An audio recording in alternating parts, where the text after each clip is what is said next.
Boa noite, muita paz para todos e para todas.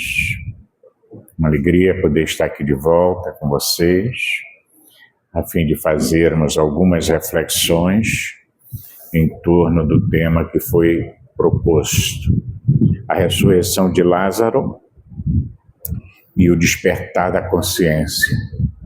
Quem conhece essa passagem lá da Bíblia, no Evangelho de João, capítulo 11, sobre a ressurreição de Lázaro? Só para eu me situar, levanta a mão. Então, uma boa parte já conhece, né? Muito bem. Então, nosso objetivo é trazer algumas considerações, algumas reflexões, principalmente à luz da doutrina espírita, sobre essa passagem da ressurreição de Lázaro. Já que o tema da ressurreição normalmente gera muitas polêmicas, muitas confusões entre ressurreição, reencarnação e assim por diante. E para a gente se situar, a passagem é longa, não vai dar para a gente ler. João começa afirmando que ficara enfermo um certo Lázaro de Betânia. E esse Lázaro era o irmão, de Betânia, de Marta e de Maria. Esses três irmãos moravam juntos e eram amigos de Jesus. Veja que eu estou dizendo amigos. Sempre que Jesus passava por ali, pernoitava em sua residência. Então tinha um carinho profundo pelos três irmãos e eles pelo Mestre. Jesus se encontrava lá pela região da Pérea, mais ou menos um dia de caminhada até Betânia. Para lá tinha se dirigido, de uma certa forma, ausentando-se ali de Jerusalém, porque tentavam pegá-lo para poder matá-lo.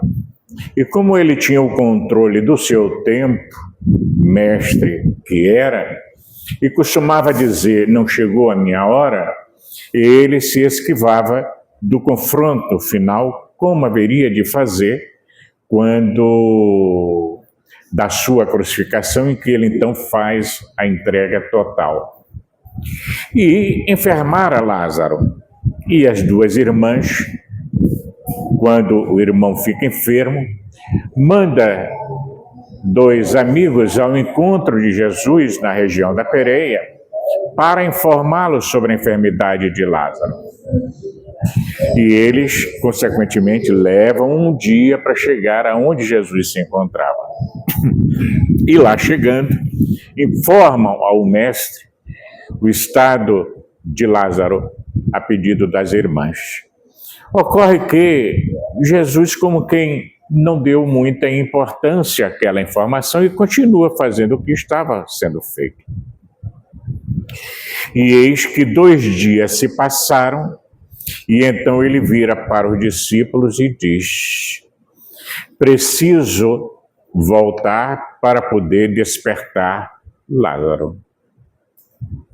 E os discípulos estranharam e questionam, mas ainda há pouco os fariseus, saduceus, tentaram matá-lo, humilharam-no, e tu queres voltar para lá? Sim, Lázaro dorme e é preciso que eu vá despertá-lo. E os discípulos redarguem: se dorme, vai ficar bem, vai acordar. E aí Jesus se vê forçado a dizer: Lázaro morreu e eu vou ressuscitá-lo, eu vou despertá-lo.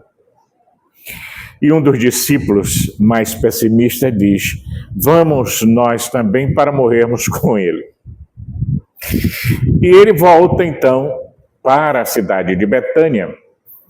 Então mais um dia até chegar a Betânia. Então temos os mensageiros, um dia para ir, Jesus passa 2 dias e mais um dia para chegar a Betânia. E chegando em Betânia, Marta vai ao seu encontro porque ele procura saber onde Lázaro havia sido sepultado. E Marta, chegando até ele, chorosa, A casa estava repleta de visitantes que vieram dar as condolências, e Maria permanece enquanto Marta vai ao encontro de Jesus. E lá chegando, lhe afirma: Mestre, se estivesses aqui, o meu irmão não teria morrido. Ao que Jesus lhe redargue que ela confiasse, porque ele haveria de ressuscitar. E ela, conforme os hábitos da época, lhe disse: eu sei que ele ressuscitará no último dia do juízo. Crê, eu sou a ressurreição e a vida. Aquele que crer em mim, mesmo que morra, viverá. E aquele que crê e vive em mim, mesmo morto, jamais morrerá. Onde o colocaram? E para lá se dirigem. E aí Jesus manda chamar a Maria, que vem correndo, também chorando muito, e os que estavam na sua residência, vendo ela sair naquele desespero, com medo de ela cometer uma atitude impensada, vão atrás. E forma aquela multidão ali no sepulcro onde Lázaro estava. Maria, chegando também, lhe diz: se estivesse aqui, meu irmão não teria perecido. E Jesus lhe diz, mais uma vez, como fizera com Marta: crê, ele viverá. E assim sendo, ele então, diz o evangelista João, ele chora, fazendo com que aqueles que estavam ali presentes dissessem: vede o quanto ele o amava. E alguns estranham por que Jesus chorava. Alguns de nós, inclusive espíritas, por quê? Consideramos Jesus o governador espiritual do planeta terrestre, responsável por todo o nosso processo evolutivo, porque as ovelhas que o Pai lhe entregou, os espíritos em evolução aqui, ele os entregará de volta na evolução total que eles podem alcançar. Por isso, inclusive, há um momento em seus ditos que ele chega a dizer: tenho outras ovelhas que não são deste redil. E sendo um Cristo, um espírito puro, ele sabia das ocorrências, dos acontecimentos, de tudo que se passava. E quando estava lá na região da Pérea, ele sabia muito bem, quando recebe a notícia, ou que já sabia antes dos mensageiros, de que a doença de que Lázaro era acometido não era uma doença para a morte. Por isso ele fica mais 2 dias. Sabia o que estava fazendo. E então, chegando ali à beira do túmulo, diante daquela multidão, ele chora e eleva o seu pensamento a Deus em oração, como era de hábito fazer em momentos culminantes de realizações suas, no campo principalmente da cura, e orando a Deus lhe diz: Pai, eu te agradeço por confiares em mim. E eu sei que sempre me ouves, mas eu assim falei que Lázaro morreu, para que eles creiam. Isso então, Jesus se penetra dessa energia que provém do próprio Criador, a quem ele chamava de Pai, e impregnado com essa energia, ele vai pronunciar 3 frases marcantes, que nós vamos ver o significado simbólico dessas frases. Mas o que foi que aconteceu com Lázaro? Estava morto ou não estava morto? Jesus, sendo o criador do nosso sistema, conhecedor de todas as leis da física, da química, da biologia, da astronomia, teria a capacidade de ressuscitar Lázaro se estivesse de fato biologicamente morto? E, segundo o Espiritismo, a resposta é não. porque nós não acreditamos em milagre dentro daquela concepção do senso comum, que é uma derrogação das leis naturais criadas por Deus. Então, o que aconteceu com Lázaro? Estava ou não estava morto? Biologicamente, ele ainda estava vivo, num estado que hoje conhecemos muito bem como um estado cataléptico, ou letárgico. Como nós temos hoje os estudos na área das ciências médicas, daqueles estados de quase morte, onde às vezes a pessoa é dada como morta e retorna à vida biológica. Então, quantas e quantas ocorrências desse tipo pelo mundo inteiro, e principalmente no passado, quando não se tinha os recursos que hoje nós temos. Então, imagine ao tempo de Jesus. Se aproximava da pessoa, não está respirando, morreu. Mas não tinha como medir os sinais vitais como hoje nós temos. Então, quantas vezes a pessoa já tem uma morte cerebral, o coração continua funcionando. E aí vice-versa. Então, há situações as mais diversificadas onde hoje é muito difícil uma pessoa ser dada como morta sem estar morta de fato. Então, Lázaro, nesse estado cataléptico, foi sepultado depois de alguns dias, porque foi dado como morto.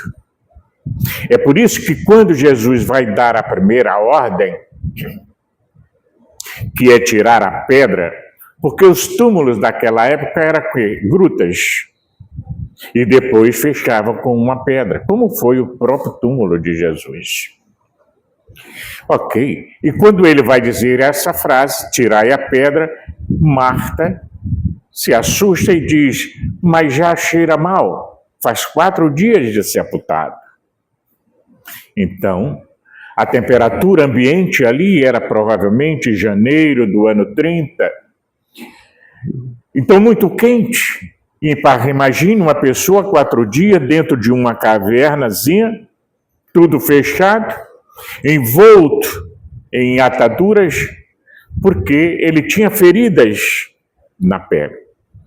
Segundo Amélia Rodrigues, no livro Pelos Caminhos da Vida, ela informa que Lázaro sofria de uma dermatose bastante grave e intensa. E a dermatose, aquelas feridas na pele envolvida em panos, porque na época não tinha gases, o que é que acontece depois de 4 dias no calor? O pus vai apodrecendo e começa realmente a cheirar mal. Quantas vezes ainda hoje pessoas diante de determinadas enfermidades que as tomam passam a emitir um odor pútrido em função de determinadas doenças que carregam consigo. Então era comum para eles e para elas, principalmente as irmãs, se darem conta de que era complicada aquela situação. Mas se sabia então, a partir dali de Jesus, hoje, com o estudo que o Espiritismo nos traz, que Lázaro sofria de uma catalepsia bastante séria, que se aproximava do fenômeno da morte. Na verdade, alguns preferem letargia, porque a catalepsia ela pode ser mais localizada, e a letargia é um estado geral do corpo, onde, sem os instrumentos adequados, a pessoa é dada como morta, né? Tanto assim que conta-se, né, que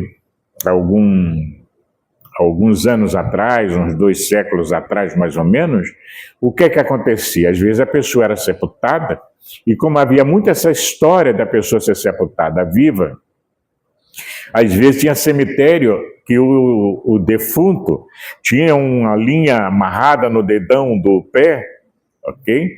E ligado ao... se fazia o velório, aquela coisa todinha, com um sino. Se o camarada acordasse lá sepultado, era só puxar a cordinha que o sino tocava e alguém ia abrir o caixote. Imagine. Então, são situações peculiares, mas Lázaro estava ali. Ok? E também sabemos, graças à doutrina espírita, que muitas vezes a morte biológica acontece sem que de fato ocorra o que nós chamamos no espiritismo de desencarnação. Porque a desencarnação pode ocorrer várias horas ou até mesmo dias depois da morte biológica. E o que é desencarnação? É o corte do cordão fluídico, do cordão de prata, do cordão de luz, como se queira, que liga o perispírito ao corpo físico. Enquanto esse cordão não estiver rompido, poderíamos dizer assim, o indivíduo morreu biologicamente, mas não desencarnou. Ok? Assim como a criança, quando nasce, permanece ligada ao ventre materno ainda pelo cordão umbilical. Ela já nasceu, né? Mas continua esse vínculo, que vai haver a separação total quando ele é cortado. Então, a desencarnação, para nós, se dá quando esse cordão que liga o perispírito ao corpo físico é rompido. Para aqueles que não estão familiarizados com o termo perispírito, porque Kardec propõe a nossa constituição em 3 partes: espírito, perispírito, corpo físico. E ele compara como uma fruta, que você tem a semente, que seria o espírito, você tem a polpa da fruta, que seria o perispírito, e você tem a casca, que é o corpo. Ok? Muito bem. E esse perispírito ligado, então, ao corpo, mantém, de alguma forma, a possibilidade de retorno à vida. Então, no processo de Lázaro, catalético ou letárgico, o que de fato aconteceu foi, ele estava nessa situação, sem o perispírito ter sido desligado do corpo. Porque se tivesse se consumado a desencarnação, nem Jesus o traria de volta. E isso não diminui em nada Jesus, de maneira alguma. Às vezes a gente diz assim, Deus tudo pode. Pode. Mas, perdoe a expressão, seria a burrice dele criar leis para ele mesmo derrogar. E está alterando, ao bel prazer. Não funciona assim. Tá? E chama-se milagre aquilo que você não consegue explicar. E a explicação que temos faz com que a ressurreição de Lázaro não seja um milagre dentro da concepção do senso comum. Assim como aconteceu a ressurreição do filho da viúva de Naim. Estava indo ser sepultado. No caminho, Jesus para, manda o rapaz se levantar e entrega a mãe. A ressurreição da filha de Jairo, que estava sendo dada como morta. E ele diz ao pai, confia, a menina dorme e eu vou despertá-la. Todo sorri fazendo gozação com ele. E ele vai adentro, levanta a menina. E a menina se levanta e entrega aos pais. Ressurreição. Tá? É a volta do mesmo espírito ao mesmo corpo, já que ele não tinha se separado dele. Ok? Porque, inclusive, quando há a morte, junto com a desencarnação, o corte do cordão de prata, nenhum outro espírito, como alguns concebem, vai se religar àquele corpo que acabou de morrer. Não existe isso. Tá? Que isso é bem estudado pela doutrina no fenômeno da reencarnação durante todo aquele período, desde a fecundação, a formação do corpo, pelo perispírito que ali está presente como molde para aquele novo corpo. Ok? Situação em que, entre aspas, um outro espírito pode ocupar o mesmo corpo. Eu coloco entre aspas porque não pode 2 espíritos, em termos de reencarnação, habitar o mesmo corpo, vamos dizer assim. O que é que acontece? São nos fenômenos das subjugações no capítulo das obsessões espirituais, em que o perispírito do espírito desencarnado está tão imantado ao do encarnado que esse, de uma certa forma, comanda aquele corpo mediante o perispírito do encarnado. Ok? É por isso que nas crianças chipófagas, você vê ali um corpo, mas com partes de outro corpo. 2 espíritos num corpo que está completamente deformado e não normal. Então você não vê 2 crianças, vamos dizer assim, toda com o mesmo corpo. Ou seja, um corpo só para as 2. Não existe. Okay? Então, quando você fala chipófaga, é porque tem partes que são separadas, estão presas pelo tronco, pelo pescoço e assim por diante. Isso para a gente entender a ocorrência de fato da ressurreição de Lázaro. O que aconteceu fisicamente com Lázaro? Morreu por a concepção da época. Ok. Foi sepultado. Já fazia 4 dias. Por que cheirava mal? Tinha uma dermatose. Podridão dos tecidos. Ok. E Jesus faz o quê?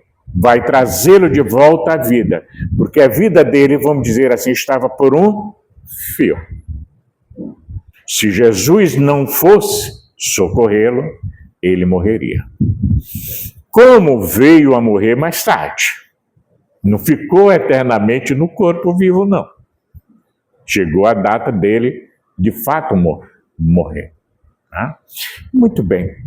Aí o que é que acontece? Jesus vai pronunciar a primeira frase. São 3. Tirai a pedra. Como eu disse, a pedra fechava a caverna onde Lázaro estava sepultado. Que símbolo é esse? Como a gente pode interpretar essa frase de Jesus? E aí a gente vai ver algumas reflexões interessantes, porque quando Jesus diz tirai a pedra, ele convoca o social, a comunidade ali presente, para ajudá-lo no processo da ressurreição de Lázaro. Ele não o faz sozinho. Tirai a pedra. Por quê? Lá dentro, Lázaro, na caverna, na escuridão, na morte. Cá fora, Jesus, o sol ardente, a vida, a luz. O que impedia o encontro dessa luz com aquela sombra dentro da caverna? A pedra, o obstáculo. Tirai a pedra. A pedra é retirada. E o que é que acontece? A luz entra de uma certa forma dentro da caverna. Vamos trazer isso para hoje. Os personagens do Evangelho, com exceção de Jesus, somos todos nós, em algum momento da nossa vida. Poderíamos aqui hoje dizermos que nós somos Lázaros. Todos nós.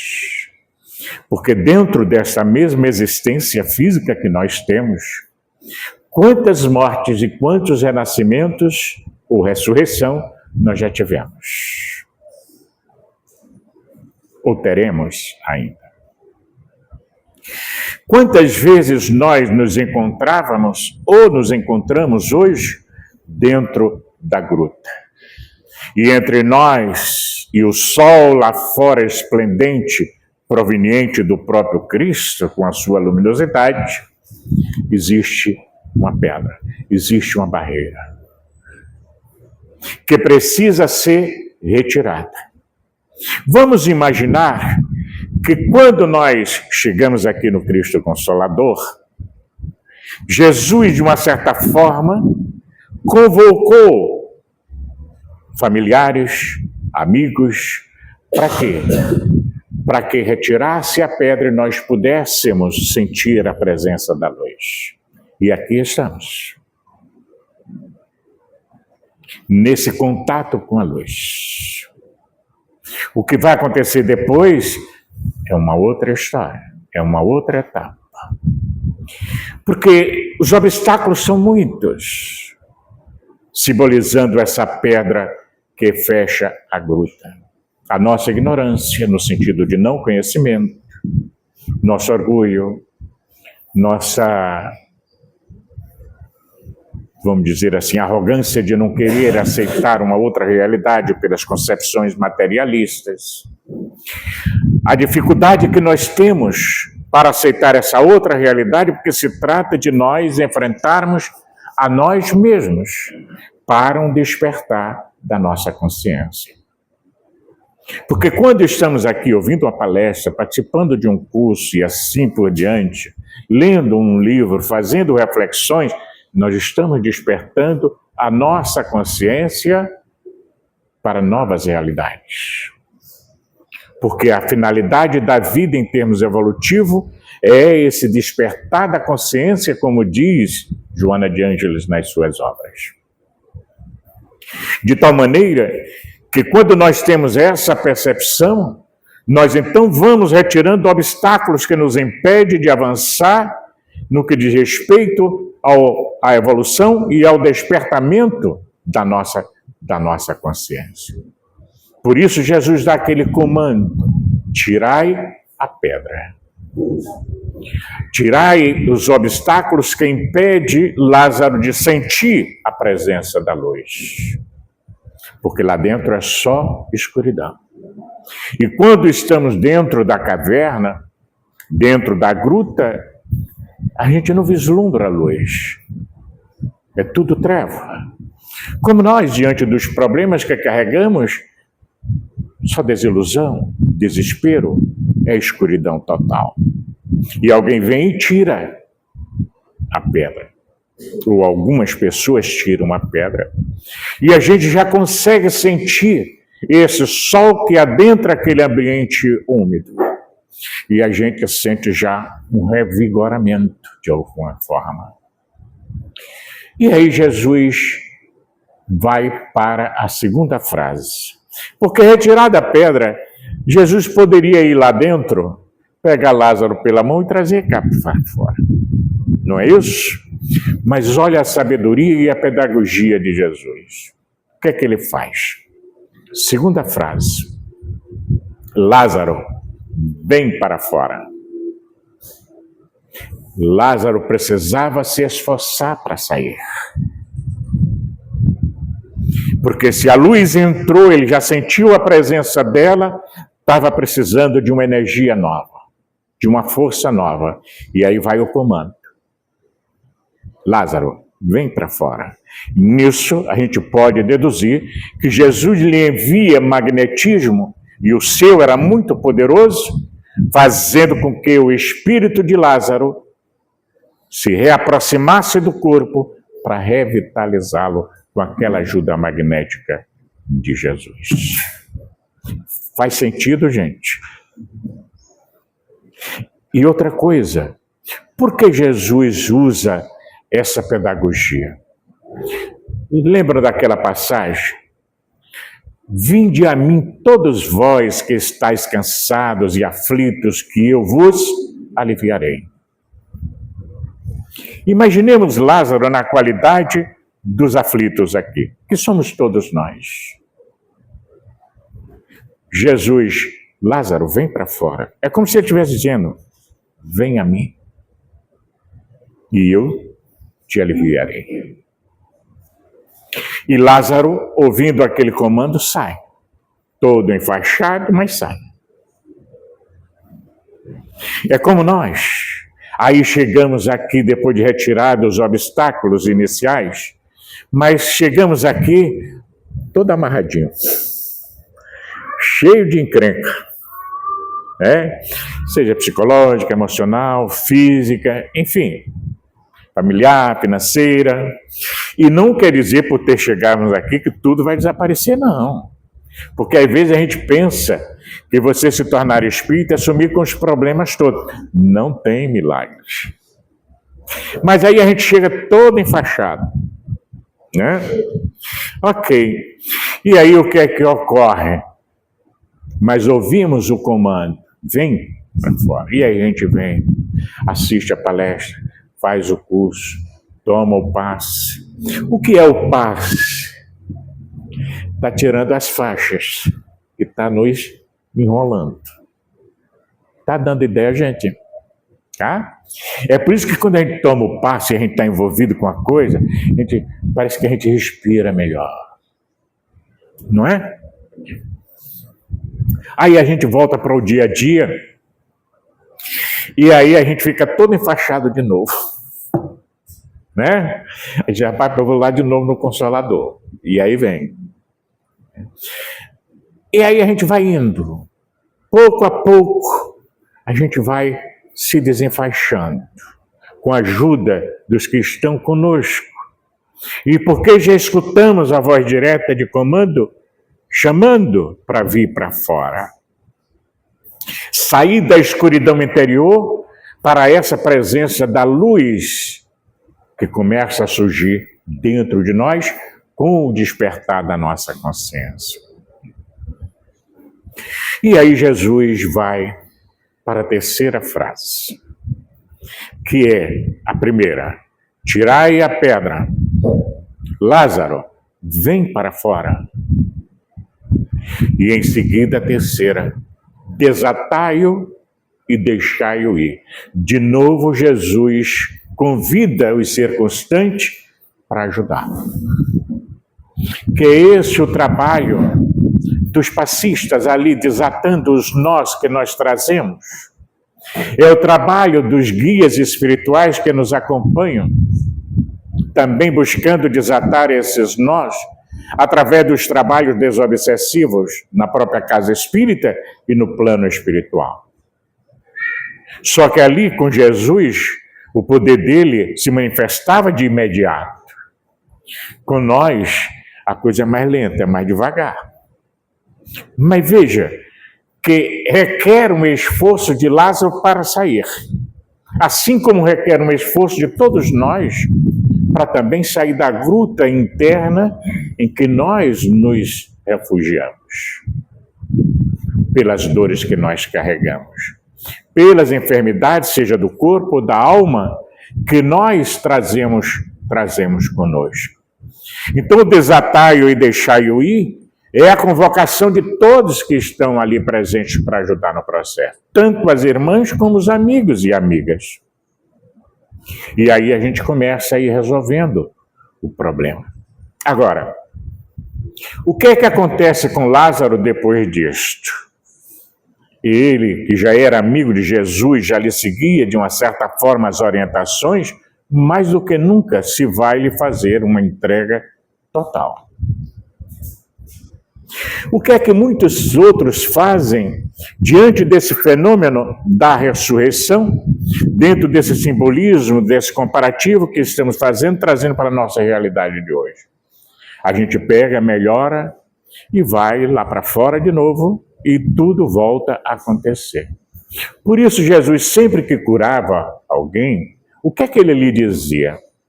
Vai e não tornes a pecar, para que não te suceda coisa pior. Estou livre, ok. E a gente aí não faz um processo de mudança interna. Continua com o problema. Eu exemplifico isso da seguinte forma. Imagine que eu tenho uma ferida aqui na mão. E aí, de repente, estou com a mão quieta, lá vem uma mosca e pousa. O que é que a gente faz? Ou o que é que eu vou fazer aqui? Vou tanger a mosca. É isso? Ela vai dar uma circulada por aí, e o que é que acontece de novo? Ela volta para a ferida. Ou então, de repente, aquela mosca, ela cai fora. Mas a ferida está lá. O que é que vai acontecer? Vem outra mosca. Tá? Muito bem. Como resolver o problema, então? Para não ter mais mosca? Na ferida. A gente não vai eliminar todas as moscas. Mas para não pousar na ferida, o que é que a gente faz?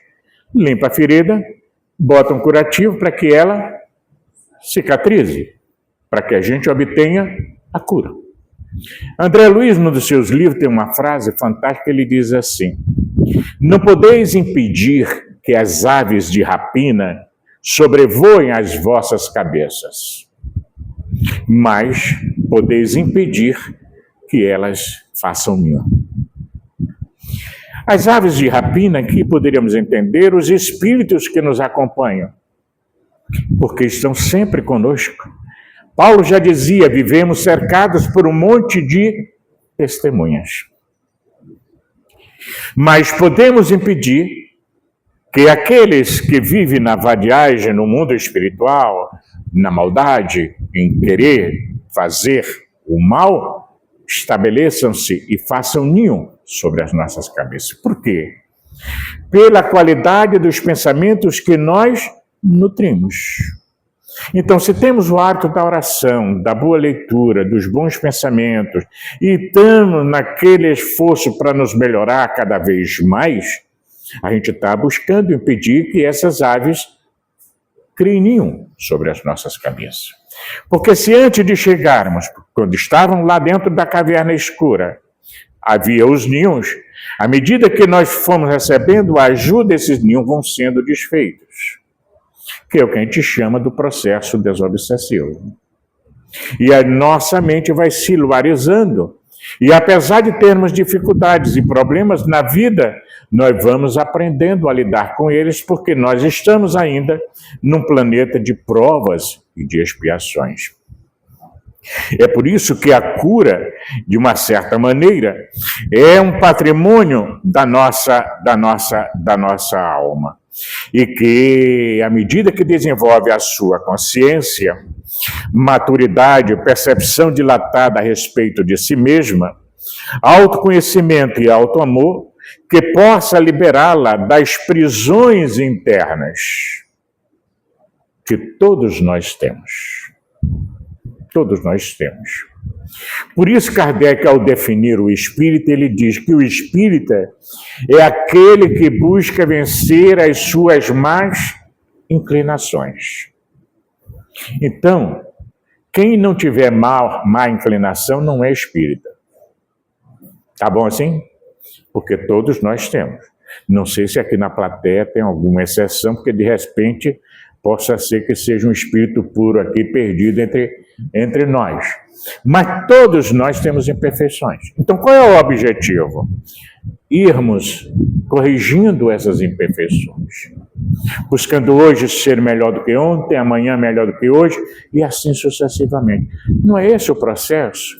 É aquela luta constante para a gente ser hoje um pouco melhor do que ontem. Significa o quê? Que a gente vive numa batalha constante entre aquilo que a gente quer ser, aquilo que nós somos e aquilo que nós fomos. Então, se nós já estamos aqui, no Cristo Consolador, há algum tempo, com toda sinceridade, nós melhoramos um pouquinho? Levanta a mão. Nem que tenha sido um pouquinho só. Não é? Agora, já resolvemos todas as broncas? Não.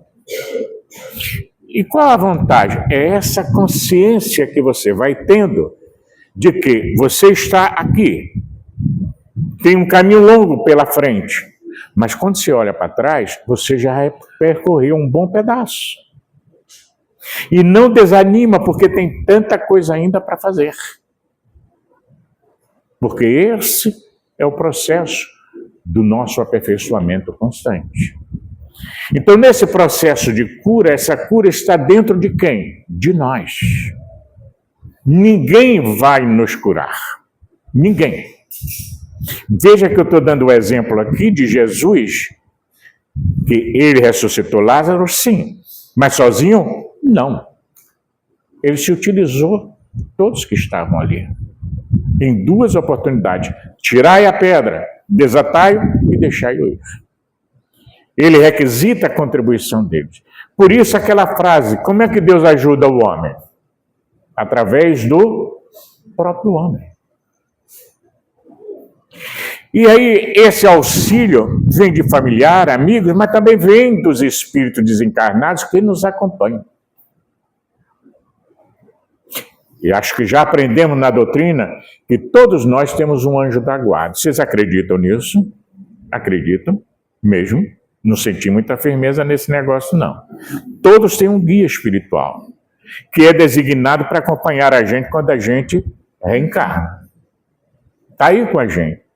Mas o que é que acontece com nós, como diz o outro, quando o bicho pega? A gente lembra do guia? A gente lembra do anjo da guarda? Não.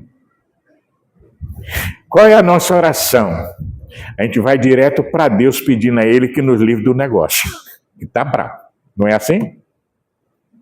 A gente faz como Jesus ali naquela oração do horto, né?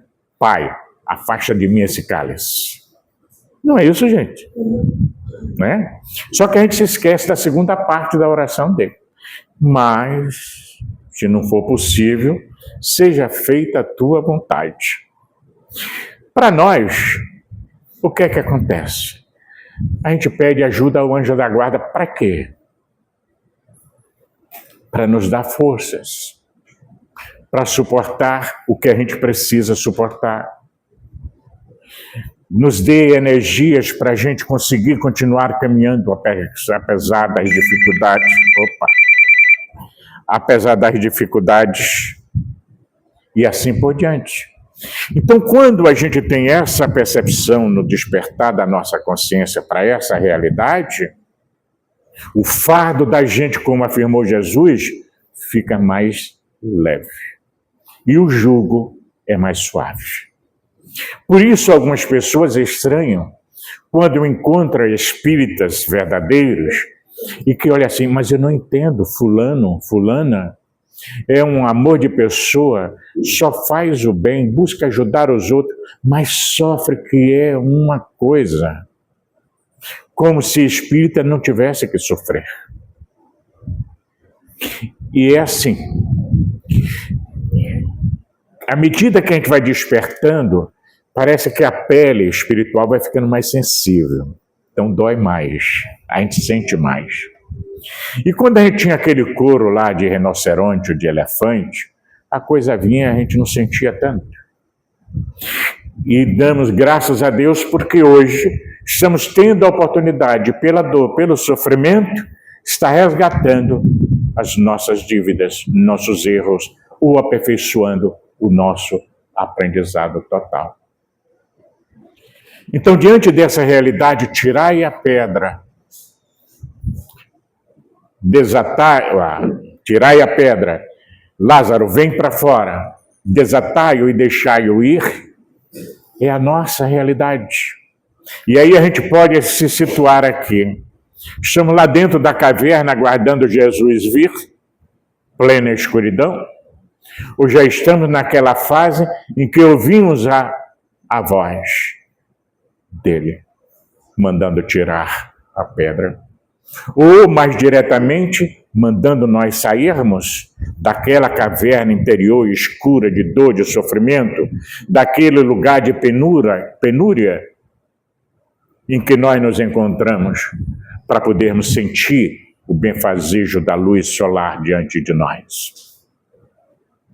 Ou estamos naquela terceira fase do desatar e deixar ir, para a gente seguir o nosso processo de evolução e de aprendizado.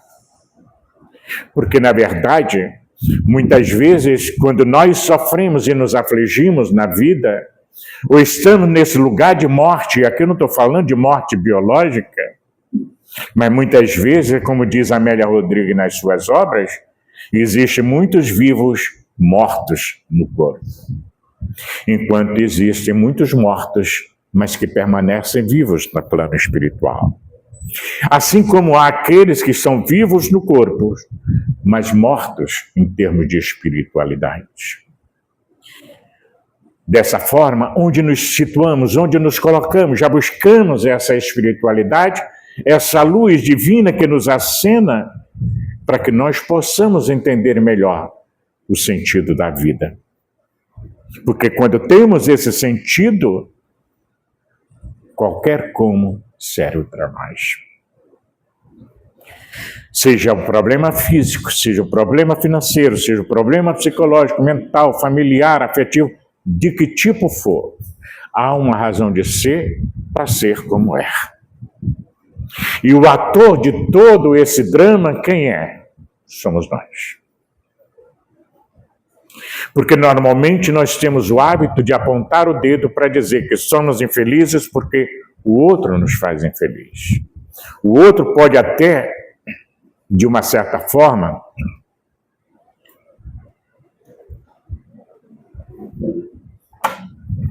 de uma certa forma,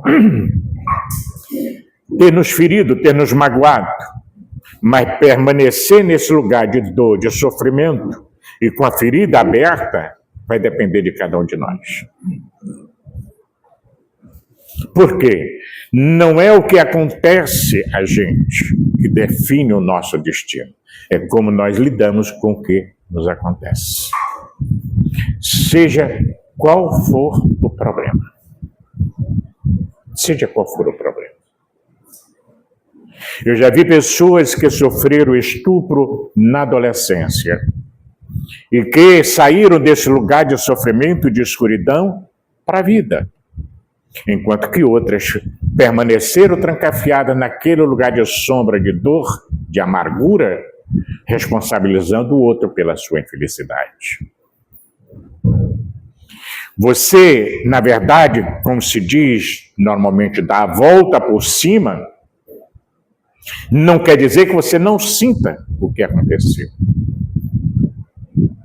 Mas é como você lida com o que aconteceu. Como você, ou eu, lidaria sabendo que a nossa mãe tentou nos abortar 2, 3 vezes com chá de bombril? E mesmo assim disse, não adianta, eu vou. E veio. E hoje as duas brincam com isso, mãe e filha. Enquanto uma outra pessoa poderia ficar naquele lugar de sofrimento. A minha vida é assim porque minha mãe fez isso e eu me traumatizei. Quantos traumas existem, inclusive, a regressão de memória mostra isso muito bem, das situações no período perinatal, ou no período infantil, ou de vidas passadas. Quantas vezes nós permanecemos naquela prisão da culpa por erros cometidos, nesta vida ou em outras vidas? Kardec dá a receita perfeita para a gente sair dessas prisões. Erro,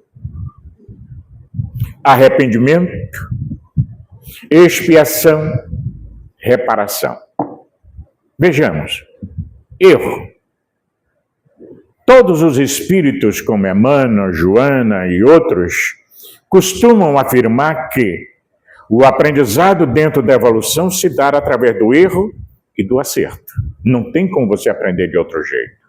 O problema está em você ficar reincidindo no mesmo erro. Você errou, arrependeu-se. O arrependimento provoca o quê? A expiação. Expiação aqui no sentido de dor. Porque você, quando se arrepende de algo que você fez, você sofre com isso. Não deveria ter dito, não deveria ter feito. Não é assim? Mas às vezes a gente fica nesse lugar da culpa e do sofrimento apenas. Mas Kardec coloca uma última etapa, reparação.